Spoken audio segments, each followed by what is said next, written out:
महापुरुष कहते हैं कि एक घड़ी आदि में पुनियाद, तुलसी संगत संत की कटे कोटि अपराध। यानी महापुरुष का कहना है कि एक घड़ी और उसकी भी आदि और आदि की भी बुनियाद अगर संतों का संग हो जाए तो करोड़ों कर्मों में से मुक्त हो जाते हैं, पर संतों का संग होता हो।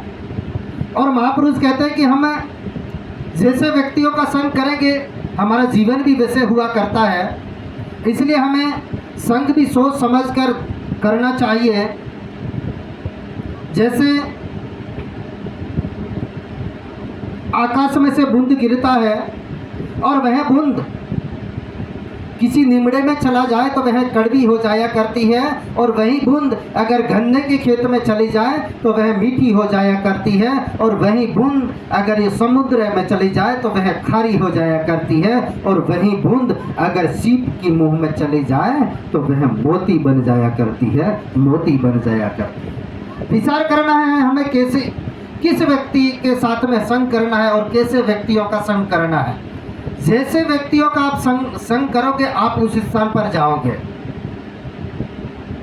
अगर आपने अच्छे व्यक्तियों का संग किया तो आप कृष्ण पर बढ़ सकते हो, और अगर बुरे व्यक्तियों का संग किया तो आप कंस पर बढ़ सकते हो।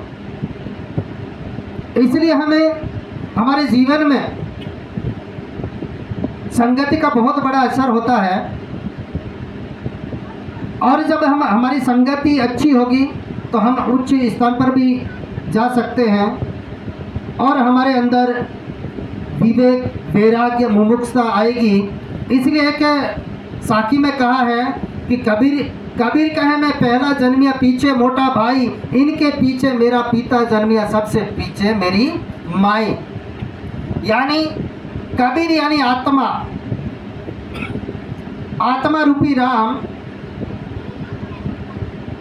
और इसके पीछे मोटा भाई यानी हमारे अंदर विवेक आएगा, तो विवेक आएगा तो फिर वैराग्य आएगा, विवेक से वैराग आएगा।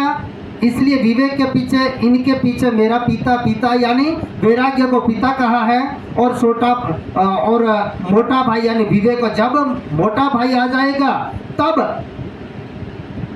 इनके पीछे पिताजी आएगा यानी वैराग आएगा, और सबसे पीछे मेरी माता यानी सबसे लास्ट में मोक्ष की प्राप्ति होगी। विवेक आएगा, विवेक से वैराग उत्पन्न होगा, और वैराग से मोक्ष की उत्पत्ति होगी। इसलिए कबीर साहब ने कहा है कि पहले मैं जन्मिया, इसके पीछे मेरा मोटा भाई, इनके पीछे मेरा पिता जन्मिया, सबसे पीछे मेरी माई। यानी ये सब चीज़ें हमारे भीतर में उत्पन्न होगी, तब जाके ये विवेक, वैराग्य और मोक्ष की प्राप्ति होगी।